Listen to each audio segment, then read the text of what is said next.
اعوذ باللہ من الشیطان الرجیم بسم اللہ الرحمن الرحیم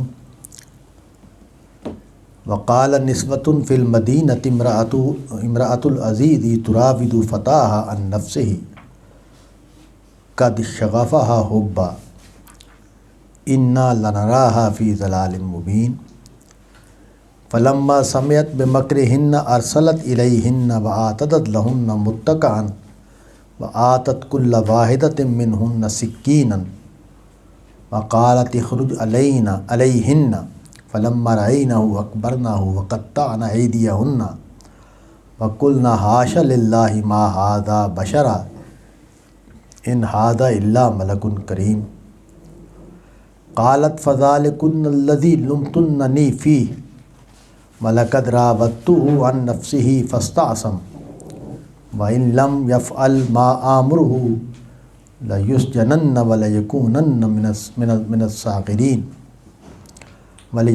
مِنَ الصَّاغِرِينَ قَالَ رَبِّ السِّجْنُ أَحَبُّ إِلَيَّ مِمَّا يَدْعُونَنِي إِلَيْهِ وَإِلَّا تَصْرِفْ عَنِّي كَيْدَهُنَّ أَصُبْ إِلَيْهِنَّ وَأَكُن مِّنَ الْجَاهِلِينَ فَاسْتَجَابَ لَهُ رَبُّهُ فَصَرَفَ عَنْهُ كَيْدَهُنَّ إِنَّهُ هُوَ السَّمِيعُ الْعَلِيمُ ثُمَّ بَدَا لَهُم مِّن بَعْدِ مَا رَأَوُا الْآيَاتِ لَيُسْجُنَنَّهُ حَتَّىٰ حِينٍ۔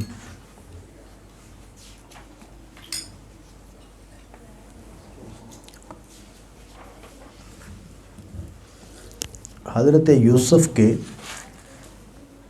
ساتھ جو واقعہ ہوا ان کی مالکن کی طرف سے، اس کی قرآن مجید نے مزید آگے جو چیزیں ظاہر ہوئیں وہ بیان کی ہیں۔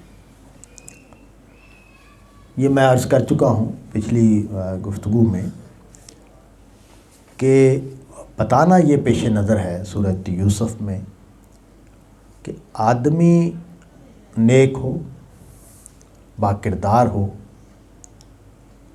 اس کی شخصیت اعلیٰ ہو،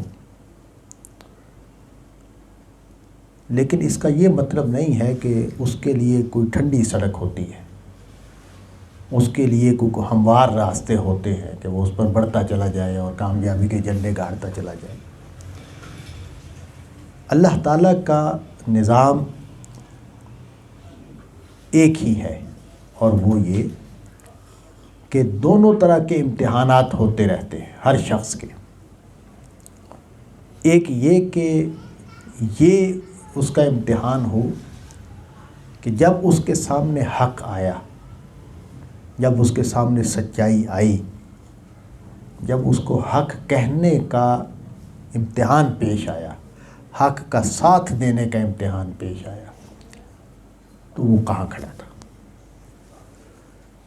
اور دوسرا مرحلہ یہ ہے، اور اس کے لیے بھی واقعات پیش آتے ہیں، کہ اس کا درجہ طے ہو کہ یہ کس درجے کا پاک باز ہے، یہ کس درجے کا ایماندار ہے، یہ کس درجے کا مومن ہے۔ ان دونوں اصولوں پر ہمارا امتحان ہوتا رہتا ہے۔ ہم جب گر پڑتے ہیں، پھسل جاتے ہیں، تو گویا ہم ناکام ہو گئے۔ جب ہم آگے بڑھتے ہیں، کامیاب رہتے ہیں، اس امتحان سے گزر جاتے ہیں، تو ہم کامیاب ہو جاتے ہیں۔ اچھا، یہ جو امتحان ہے، یہ ہمارا جو قریبی ماحول ہے اس میں بھی پیش آتے ہیں، ہمارا جہاں لین دین ہے وہاں بھی پیش آتے ہیں، ہمارے جہاں معاملات ہیں وہاں بھی پیش آتے ہیں، اولاد سے بھی پیش آتے ہیں، بیوی بچوں سے بھی پیش آتے ہیں، بہن بھائیوں سے بھی پیش آتے ہیں، والدین سے بھی پیش آتے ہیں۔ تو یہ جو کچھ بھی ہے، یعنی میرا نقطہ نظر یہ ہے کہ قرآن مجید نے جو سبق سکھایا ہے جگہ جگہ، وہ یہ کہ تم دنیا میں پیش آنے والے واقعات کو خدا کی نگاہ سے دیکھو۔ اس کو حضور نے بیان بھی کیا کہ اتقوا فراست المومن، مومن کی فراست سے بچو، کیونکہ وہ اللہ کی نور میں دیکھتا ہے، اللہ کی روشنی میں دیکھتا ہے چیزوں کو۔ وہ کیا ہے؟ اللہ کا نور کیا ہے، یا اللہ کی روشنی کیا ہے، یا اللہ کی طرف سے دیکھنا کیا ہے؟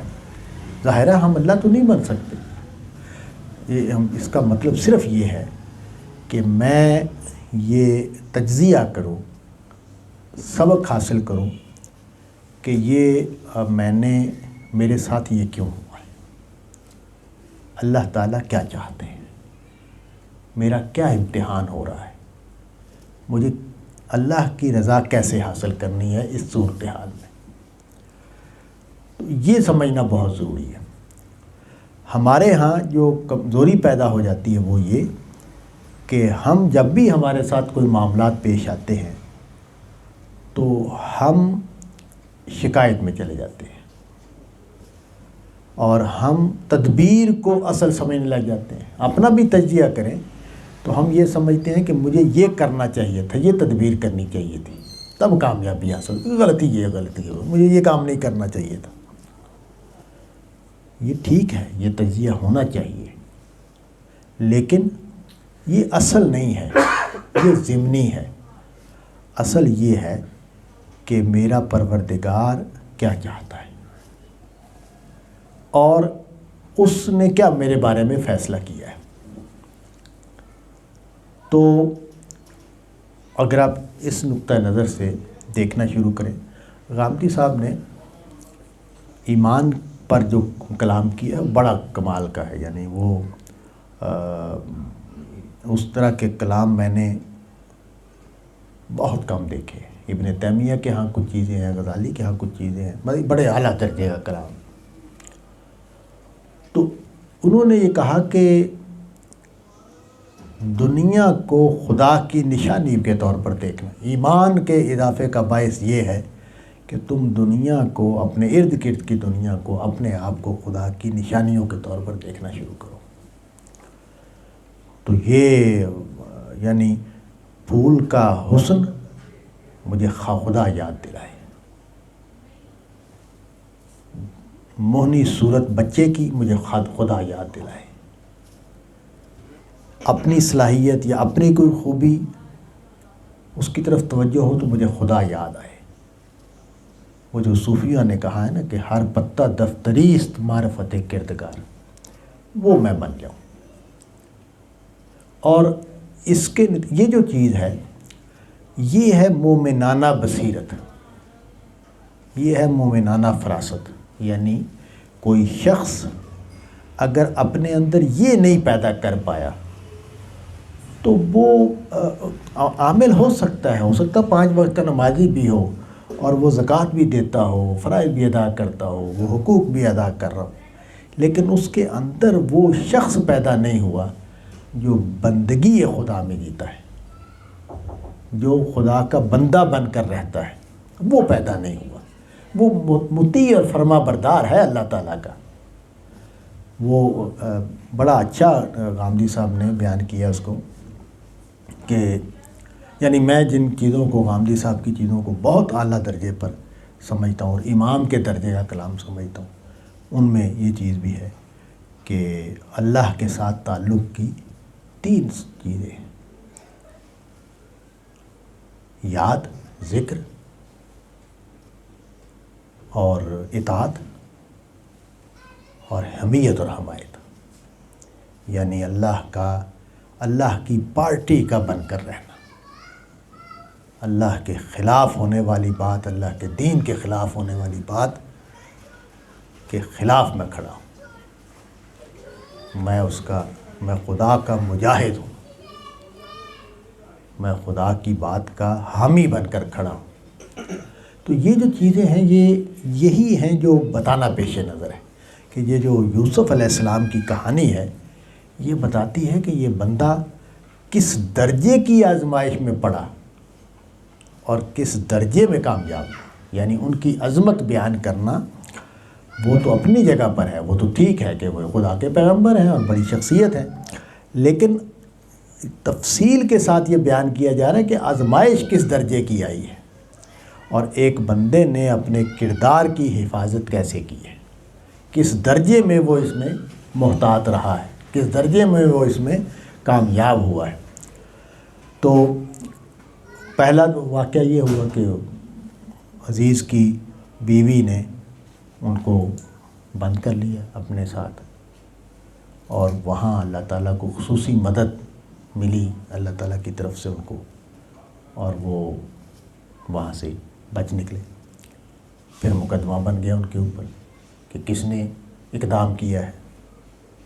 وہاں پھر کر کے ایک پنچایتی نے یہ فیصلہ کیا کہ نہیں، یہ بندہ سچا ہے اور قصوروار جو ہے وہ عورت ہے۔ اور وہاں اس کے شوہر کی بھی وہ قرآن مجید نے بیان کیا کہ وہ بھی انصاف پسند آدمی تھا۔ اس نے سیدھے لفظوں میں کہا کہ تم قصوروار ہو، تم اللہ سے تم معافی مانگو۔ اب آگے بات چلی کہ شہر کی عورتوں نے کہا، قال نسوۃ فی المدینۃ امرأۃ العزیز تراود فتاها عن نفسہ۔ اب یہ بات جو ہے یہ جو ایلیٹ کلاس کی خواتین ہیں، ایلیٹ کلاس کی خواتین سے کی نفسیات کیا ہوتی ہے یہ ہمیں نہیں اندازہ ہوتا۔ ہم جو مڈل کلاس کے لوگ ہیں نا، یہ روایات کے پابند لوگ ہوتے ہیں، یہ کلچر کے پابند لوگ ہوتے ہیں۔ ہم آزادی اختیار بھی کریں تو اس کی لمٹ ہے ایک۔ جو بہت غریب طبقات ہیں ان کے ہاں اخلاقی اصول مجبوری کا نام ہے، اور اسی طرح جو بہت خوشحال طبقات ہوتے ہیں سوسائٹی کے، کہیں کہیں آپ کو کوئی اخلاقی اصول نظر آئے گا، ورنہ ان کے ہاں شان و شوکت اور یہ دنیا کی جو رونق اور میلہ اور انجوائے کرنا یہ اصل چیز ہے۔ تو معلوم یہ ہوتا ہے کہ مصر کی سوسائٹی جو ہے وہ اسی طرح کی سوسائٹی ہے کہ جس میں جو ایلیٹ کلاس ہے وہ ہر طرح کے کام ان کے ہاں ہوتے ہیں۔ اب یہ تو ٹھیک ہے کہ وہ کھلی سوسائٹی ہے، عام میل جول کے واقعات وہاں ہوتے ہیں، لیکن یہ بات جو ہے نا یہ کافی مضحکہ خیز ہے کہ کوئی عورت اپنے ملازم کی محبت میں مبتلا ہو جائے، اپنے غلام کی محبت میں مبتلا ہو جائے، تو اس کو موضوع بنا رہی ہے کہ یہ کیا ہے بھائی، تو مطلب ہے کہ ایک بڑے عہدیدار کی بیوی ہے اور تمہارا ایک مقام ہے، ایک حیثیت ہے، تو تم اپنے گھر کے ایک لڑکے کو جو تمہارا غلام ہے اس کے عشق میں مبتلا ہو گئی ہو۔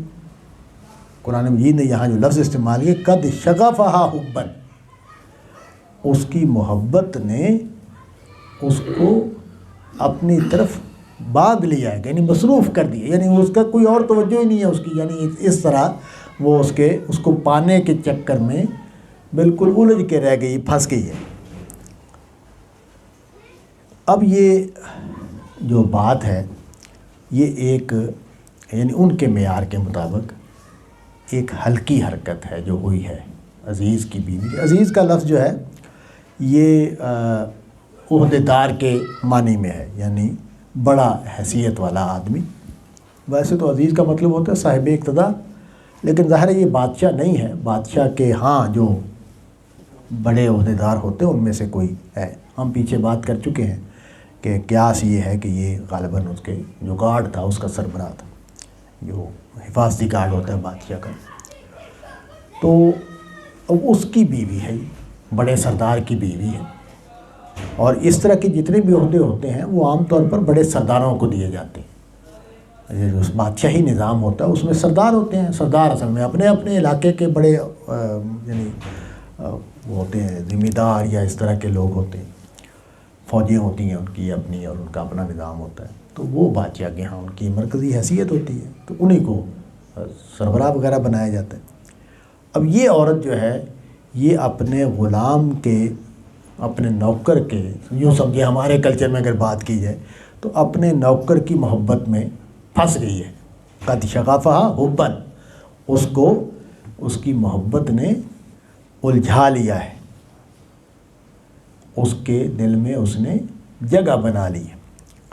اِنَّا لَنَرَاهَا فِي ضَلَالٍ مُبِينٍ، یہ تو بڑی گھٹیا بات ہے جو ہم اس کو دیکھ رہے ہیں۔ ضلال مبین سے مراد یہ ہے کہ یہ جو اس نے جس سطح پر یہ گر گئی ہے یہ تو ہمارے شائن شان نہیں ہے، یعنی ایک بڑی عورت کو اس طرح کی گھٹیا حرکت نہیں کرنی چاہیے، جس کو انہوں نے ضلال مبین کہا، کھلی راہ سے ہٹی ہوئی بات۔ تو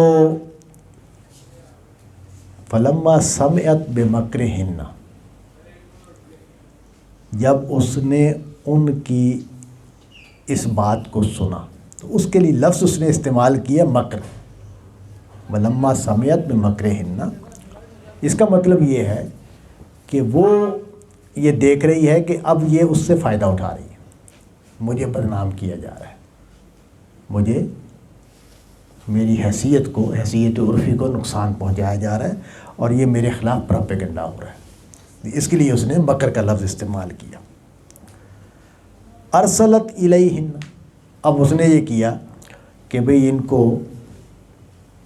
ذرا واضح کرنے کے لیے کہ مسئلہ ہے کیا، کس درجے کا ہے، تو اس نے ان کی دعوت کی، ان کو دعوت پہ بلایا۔ وَآتَدَتْ لَهُنَّ مُتَّكَأً، اور ان کے لیے تکیے لگا کے نشست تیار کی۔ ذرا اس زمانے میں زمینی نشستیں ہی تیار ہوتی تھیں اور اس میں تکیے، گو تکیے اور اس طرح کی چیزیں۔ وَآتَتْ كُلَّ وَاحِدَةٍ مِّنْهُنَّ سِكِّينًا، اب قرآن مجید نے یہاں اختصار کا اختیار کیا کہ کھانے کے لیے کیا چیزیں رکھی ہوئی تھیں، ان میں پھل بھی تھے وغیرہ وغیرہ، وہ سب بیان نہیں کیا، یعنی اس کھانے میں اس جو تیار کیا گیا تھا کیا دسترخوان، اس میں ہر مہمان کے لیے الگ چھری موجود تھی۔ وقالت اخرج علیہن، اب اس نے ظاہر ہے وہ حضرت یوسف جو ہیں وہ ان کے تو گھر کے ملازم تھے، غلام تھے، تو انہوں نے حکم دیا، زلیخا نے، غامدی صاحب اس کا نا تلفظ زلیخا کرتے ہیں، تو ہمارے ہاں تو زلیخا ہی ہے، ہم نام بھی زلیخا ہی رکھتے ہیں۔ تو زلیخا نے کہا کہ ان کے سامنے آؤ۔ اب وہ کرنا کیا چاہ رہی ہے، وہ یہ بتانا چاہ رہی ہے کہ بھئی میں چھوٹا موٹا بندہ نہیں ہے، تم جو کہہ رہی ہو نا نوکر پر فریفتہ ہو گئی ہے، یہ ایسی بات نہیں ہے، یعنی اس کی جو حضرت یوسف کی حیثیت ہے اور کا جو شخصیت کا جو پرفریب ہونا ہے، پرکشش ہونا ہے، اس کو نمایاں کرنا پیش نظر ہے۔ چنانچہ ہوا کیا، فلما رأینہ اکبرنہ، جب ان عورتوں نے حضرت یوسف کو دیکھا تو ان کی عظمت کو پہچانا، اکبرنہ، اس کی بڑائی کرنے لگی، یعنی یہ تو کمال ہے بھی، یہ تو بہت ہی۔ اب اکبرنہ جو ہے، یہ جو لفظ ہے اس میں جو معنی ہے وہ یہ کہ وہ، یعنی ہمارے ہاں عام طور پر تو حسن کی طرف توجہ جاتی ہے کہ وہ بڑے حسین تھے حضرت یوسف، لیکن یہاں قرآن مجید نے اکبرنہ کا لفظ بیان کر کے اصل میں ان کی شخصیت کو نمایاں کیا ہے کہ وہ ایک شاندار شخصیت تھے۔ تو مطلب یہ ہے کہ جو ٹھیک ہے جسمانی حسن یا چہرے کا حسن وہ اپنی جگہ پہ اس کے نمبر ہیں ہماری شخصیت میں، لیکن اس کی بہت زیادہ ویلیو نہیں ہے، وہ ویلیو 10-15% سے زیادہ نہیں ہے۔ اصل میں جو آدمی کی کشش ہے وہ اس کی شخصیت میں ہے، اس کی جو باڈی لینگویج ہے، اس کا جو چہرے کے تاثرات ہیں، وہ جس طریقے سے لوگوں سے واسطہ اس کا پڑتا ہے اور وہ جس طریقے سے ان کے ساتھ پیش آتا ہے، جیسے بات کرتا ہے، جس طرح کی وائبز اس سے آتی ہیں، وہ ہیں جو اس کی شخصیت کا تاثر قائم کرتی ہیں۔ تو وہ مجھے یاد آ گیا کہ پروفیسر مرزا منور صاحب بڑے عاشق تھے قائد اعظم کے، تو انہوں نے اپنا تاثر بیان کیا کہ پتہ نہیں کیا صورتحال خراب تھی، اس طرح کی وضاحت کر رہے تھے، تو قائد اعظم جو ہیں وہ بیمار تھے، وہ بڑی مشکل سے باہر آئے، انہوں نے کہا انگلی اٹھا کے اس طرح کا جنٹل مین. تو وہ کہتے ہیں سب کو تسلی ہو گئی, ٹھنڈ پڑ گئی کہ اب کچھ نہیں ہوتا.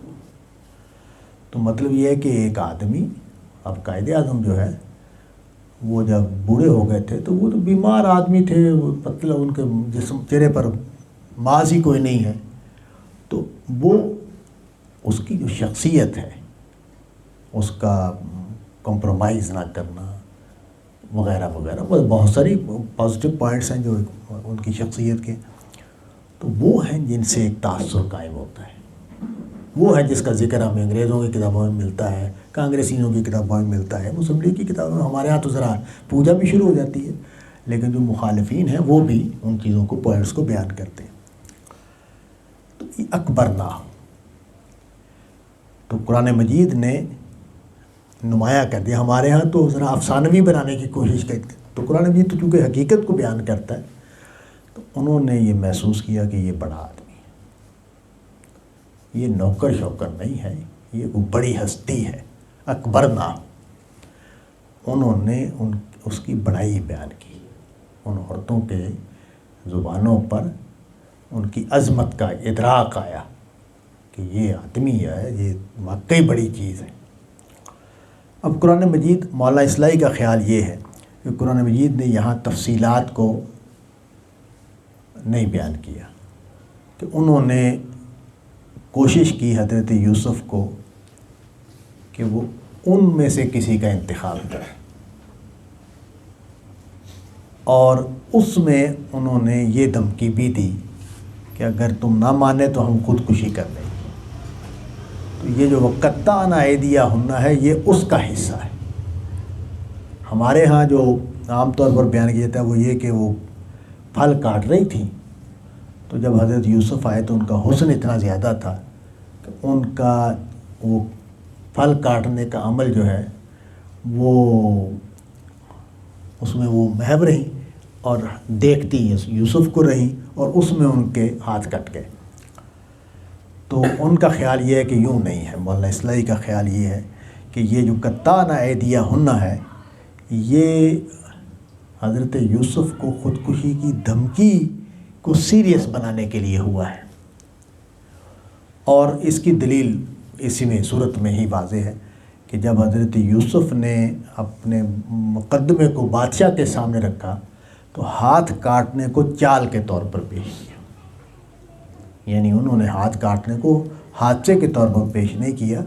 انہوں نے وہاں جب مقدمہ پیش کیا اپنا کہ میں بے گناہ ہوں, میری صفائی ہونی چاہیے, تو وہاں یہ کیا, پوچھا انہوں نے بادشاہ سے کہ ان عورتوں کا کیا معاملہ ہے جنہوں نے اپنے ہاتھ کاٹ دیے تھے, اور یہ ان کی چال کیا تھی. تو اس سے اصلاحی صاحب جو ہیں اس طرف گئے ہیں کہ یہ وَقَطَّعْنَا أَيْدِيَهُنَّ کی جو بات ہے اس کا تعلق حسن سے مسحور ہو کر ہاتھ کاٹنے سے نہیں ہے, بلکہ حضرت یوسف کو گناہ پر مائل کرنے کے لیے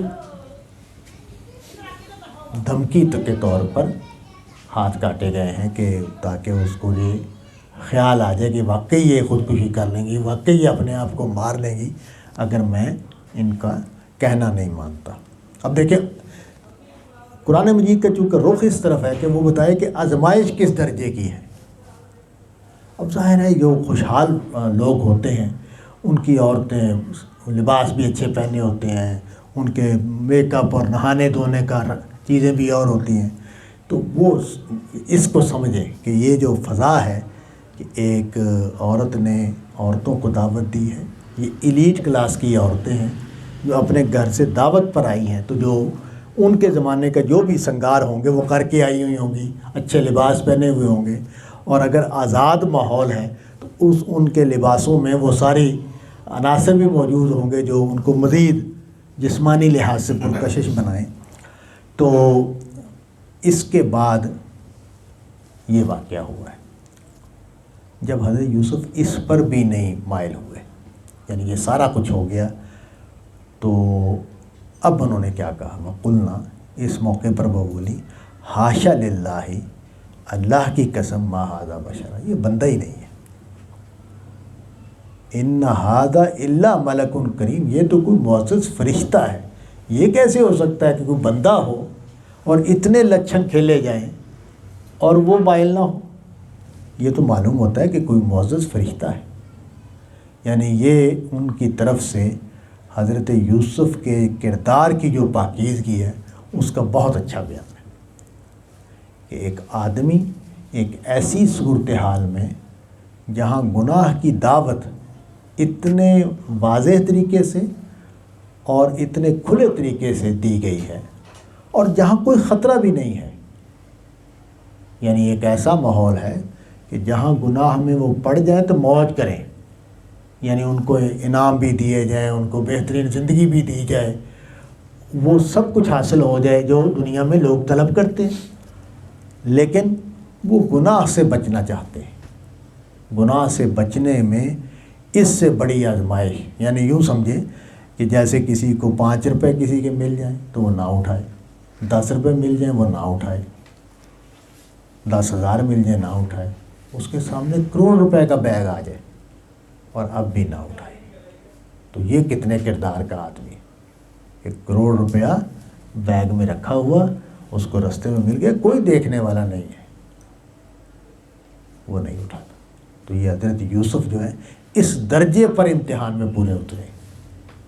ان کے سامنے ان کے زمانے کی جو عورتیں ہیں اور مطلب ہے کہ اعلیٰ طبقات کی عورتیں، وہ ان پر فریفتہ ہو گئیں اور ان کو پانے کے لیے ہر طرح سے تعاون کرنے کے لیے تیار ہیں. وہ اس موقع پر بھی ایک فرشتے کی طرح پاک باز نظر آتے ہیں اور اسی کو انہوں نے بیان کیا کہ ما ھذا بشرا، یہ تو آدمی نہیں ہے. آدمی تو آدمی ہوتا ہے، آدمی کتنا ایک صبر کر سکتا ہے، آدمی کتنا ایک اپنے آپ کو روک سکتا ہے. ان ھذا الا ملک کریم، یہ تو کوئی معزز فرشتہ ہے. اب اس کو موقع مل گیا. جو انہوں نے تبصرے کیے تھے نا کہ یہ کیا گھٹیا عورت نکلی ہے، اپنے نوکر پر فریفتہ ہو گئی ہے. قالت، اس نے کہا فذالکن الذی لمتننی فیہ، یہ ہے وہ جس کے بارے میں تم میرے اوپر مجھے تانے دے رہی تھی. مطلب یہ ہے کہ میں ایسے ہی نہیں اس کی محبت میں گرفتار ہوئی، کوئی بات ہے. اب اس نے اپنا غصہ ظاہر کیا. یعنی وہ جو ایلیٹ کلاس کی جو وہ شان و شوکت ہوتی ہے اس نے اظہار کیا. پہلے اس نے ان کو قائل کر لیا کہ بھئی دیکھو تم نے جو اعتراف کیا ہے کہ یہ تو کوئی فرشتہ ہے، یہ تو بہت ہی کوئی معزز فرشتہ، ملک کریم، یہ تو کوئی بڑا ہی معزز فرشتہ ہے. تو کہا اس نے پہلے تو ان کو جواب دے دیا جو انہوں نے تبصرے اور تانے دیے تھے اس کو کہ یہ ہے وہ جس کے بارے میں تم مجھے ملامت کر رہی تھی، مجھے لان تان کر رہی تھی، تانے دے رہی تھی. میں نے اس کو اپنی جانب راغب کیا ہے اور یہ بچ گیا. وَإِن لَّمْ يَفْعَلْ مَا آمُرُهُ، اگر اس نے وہ نہ کیا جو میں ایسے کہہ رہی ہوں، لَيُسْجَنَنَّ وَلَيَكُونَنَّ مِنَ الصَّاغِرِينَ، تو پھر اس کو لازماً جیل میں ڈالا جائے گا اور یہ اس کی حیثیت جو ہے وہ اس کو نقصان پہنچے گا، چھوٹا ہو جائے گا،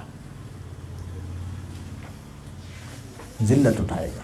یہ عربی کا محاورہ ہے چھوٹوں میں سے ہو جانا، صاغر ہو جانا. قرآن مجید نے جب سزا بیان کی ہے یہود کی تو اس میں بھی یہی لفظ استعمال کیا ہے.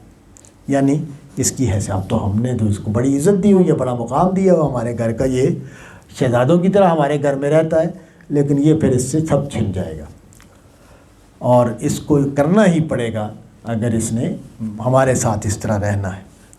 اب دیکھیں حضرت یوسف جو ہے وہ اس موقع پر کیا کہہ رہے ہیں، قالا ربی السجن احب الی مما یدعوننی الیہ، اے میرے پروردگار میرے لیے جیل بہتر ہے اس سے جس کی طرف یہ مجھے بلا رہے ہیں. اب یہاں فعل جمع کا استعمال کیے، یدعونا،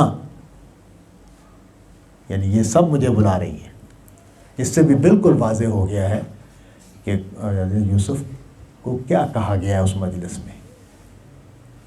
اس مجلس میں جو ایلیٹ کلاس کی عورتیں تھیں وہ ساری کی ساری ان کو لبھانے پر آمادہ ہو گئی تھی. اور انہوں نے کوشش کی تھی کہ حضرت یوسف کو پالیں. تو انہوں نے کہا کہ یہ جس کی طرف مجھے دعوت دے رہی، ظاہر ہے وہ گناہ کی دعوت تھی.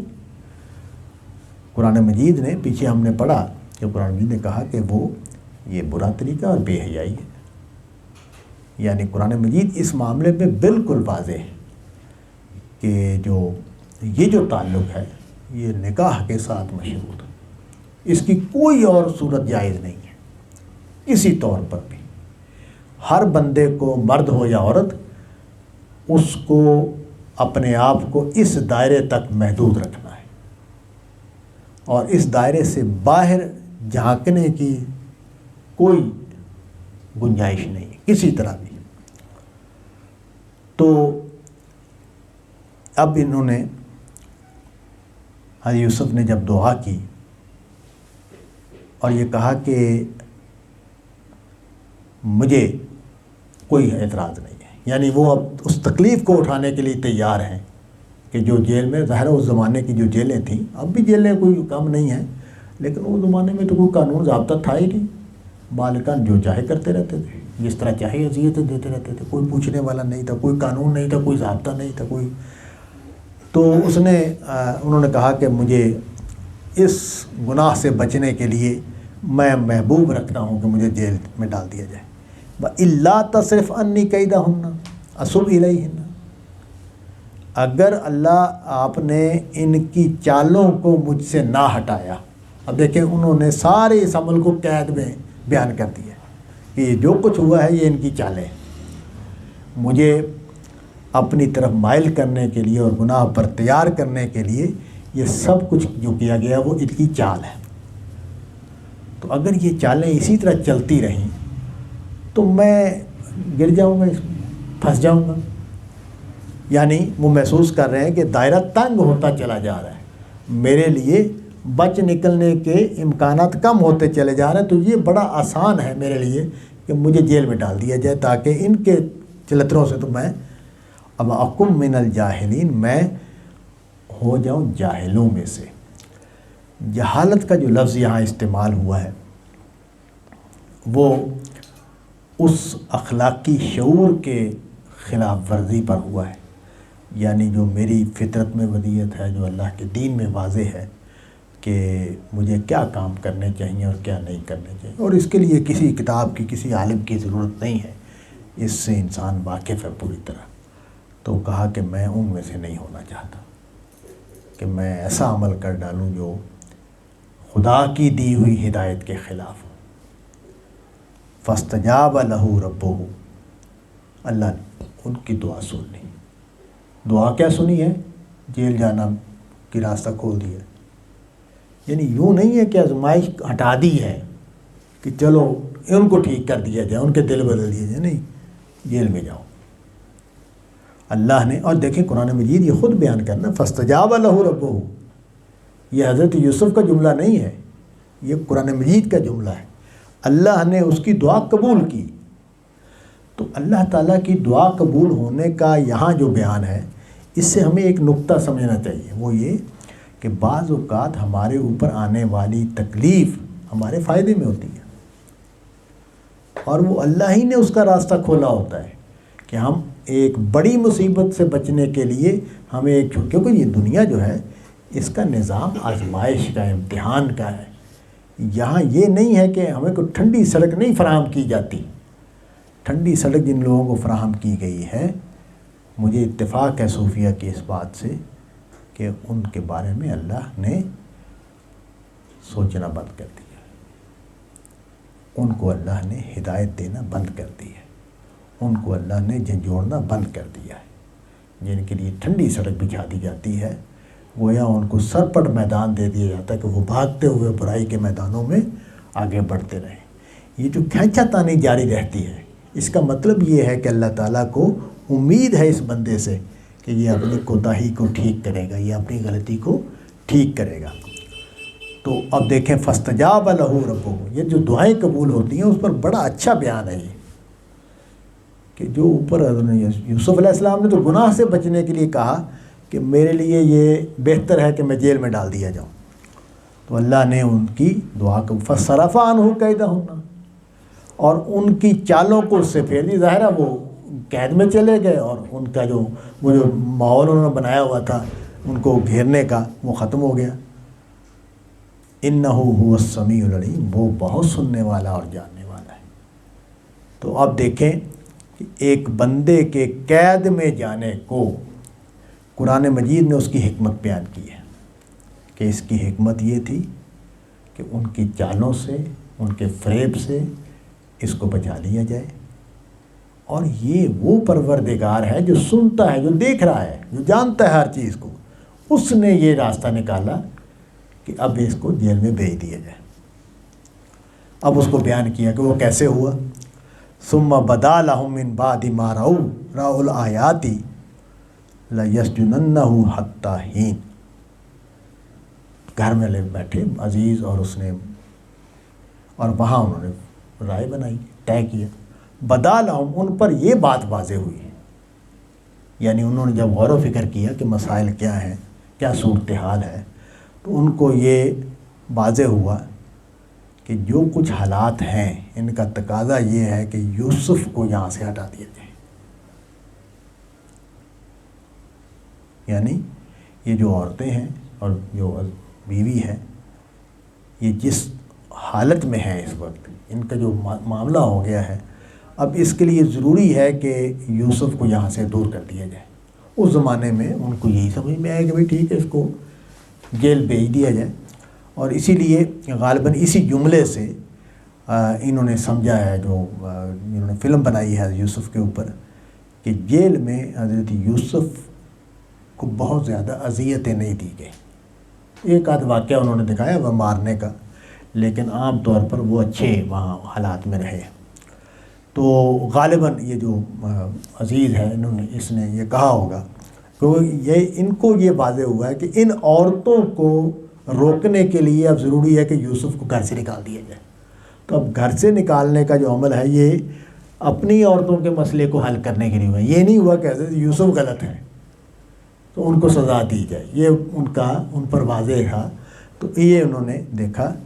اور یہاں ایک جملہ قرآن مجید نے حتی حین، ایک مدت کے لیے، یعنی وہ انہوں نے یہ سوچا گھر کے بڑوں نے یا سربراہان نے کہ اتنے وقت تک